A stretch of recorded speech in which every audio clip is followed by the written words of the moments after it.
Well, they've got all our stuff ready for us. It's all lying here. We just have to wait until someone comes to actually give it to us and take some money off of us. This is yeah, everything that I asked for looks like it's here.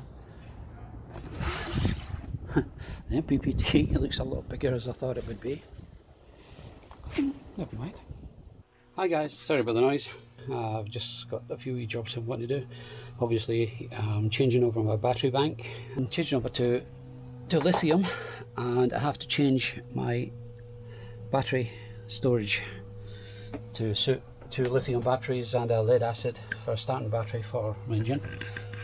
And I need to fit my Easy Solar MPPT from Victron Energy.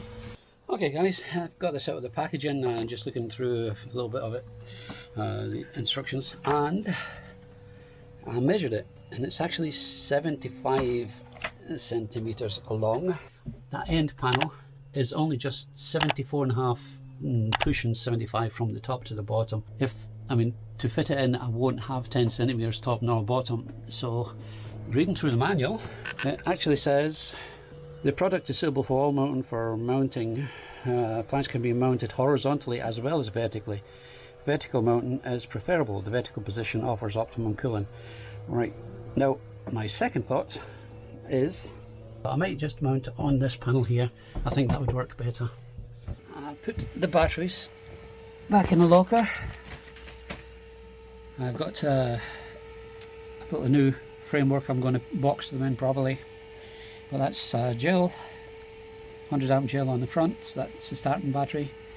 That's 100 amp lithium next to it, and 100 amp lithium next to it again. Have them all fastened in properly with a box around it and a fan at the end with thermistor and thermostat so that I can regulate the temperature. Next thing I'm going to do is on this panel here, I'm going to fit this little beauty. Well, not this part, just this part. This is a shunt that goes on there and it monitors what your batteries are. Batteries 1 and 2. And next to it, I'm going to fit this little baby. Now this is a 12 volt to 12 volt 30 amp inverter, so converter, DC to DC converter. This, when the battery is getting charged, when this battery here is being charged by the engine, when the engine's running, that senses the power and then feeds to these two lithiums. At the moment they're being charged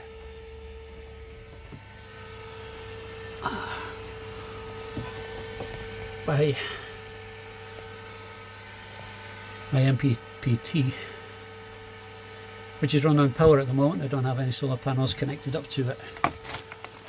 I used to only have this little machine here, which was connected to my wind generator and solar panel. I'm going to leave that on as a backup just for the wind generator and see how that works. Well guys, this the battery monitor is so simple. It's simplicity itself to set up. You just break the negative supply. One goes here and the other goes here, and then you have two battery monitors, battery 1, battery 2. You can probably just see it there, battery 1 positive, battery 2 positive, and it comes with the cables to connect that, so you don't have to worry about connecting the cables together. They're fused as well, and the gauge is simplicity itself. You just have the socket. I don't know if we can, yep, the socket there. That's for the UTP cable. That just plugs straight in, and I don't know what size of boat that I thought we were going to fit it onto, but yeah, I think I'm going to have to lose some of this cable somewhere online, because I'm not sure where I'm going to be fitting the gauge, but I can basically fit it anywhere I want with that length. So we'll see where it finally ends up. Oh guys, that's actually a DC to DC converter. It's fitted. Basically what happens is that senses when the engine is running. It takes the power from the starter battery and feeds it through to the house bank. So I would have showed you me fitting it, but to be honest, it was boring. It's only 4 screws, fasten it to the wall, and I actually fitted 2 trip switches, 2 60 amp breakers, 50 or 60s, 50s I think. Anyway, I fitted 2 breakers. The output of that is actually 30 amp, so I fitted 2 breakers on it, one on the inside, one on the outside, just in case there was any problems with any of the cables that they would trip out and not causing me any fires in there. I've got to tidy the cables up a little bit more and finish off the battery box. Again, same thing with the shunt. It's just so simple to fit. There's no point making a video of it because I would just bore you. That's my batteries all set into place, all set up for charging. Everything's fine. 2 lithium 100 amp at the back here, and a deep cycle gel battery here. The shunt for the voltage tester sensor is here, feeds across the other side. And then we come into the DC to DC converter. This here is the blue smart charger, which is set up for the starter battery for when the engine is not running. Engine charging itself is controlled by the Sterling smart charger for the alternator, because the alternator is a 90 amp alternator on this. And of course we have easy solar is set up.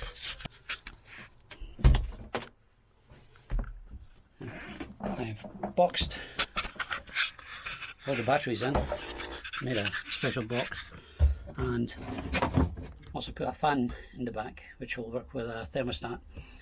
If the batteries reach a certain temperature, then the fan cuts in. Now it looks a little bit untidy with all the wires at the moment. I was thinking about putting a bus bar in. The reason I went against that was every charger that you put on to the battery says take it direct to the battery, not to bus bars. And seeing as I've got 3 different ways of charging the batteries at the moment, plus the engine and different things coming from it, I decided just to take everything straight from the battery, because they're good bolt-in terminals. I reckon that they're even better than using a bus bar. I know it may look a little bit untidy at the moment, but when the cover is on, it will be perfect. Anyway, that's it's all working perfectly. My power's coming directly from the machine. Everything's working out great. I'm very happy with that charger, the blue smart. That keeps the batteries really perfect, really in good condition.